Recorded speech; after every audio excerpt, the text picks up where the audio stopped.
Hi, Kevin here. So today I'm going to show you guys how to re-index your window.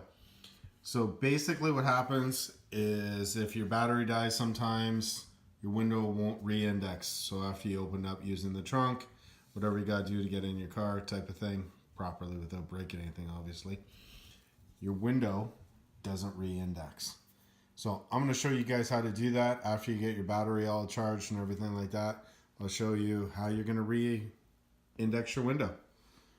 Okay, so let's hop right to it. Okay, you're going to open the door. You're going to hop inside your car. You're going to close the door. And then what you're going to do, you're going to push the start button. Well, in this case, I'm just going to push the auxiliary button. So that way I can control my windows. I'm going to roll my window all the way down. I'm going to hold it for 5 seconds.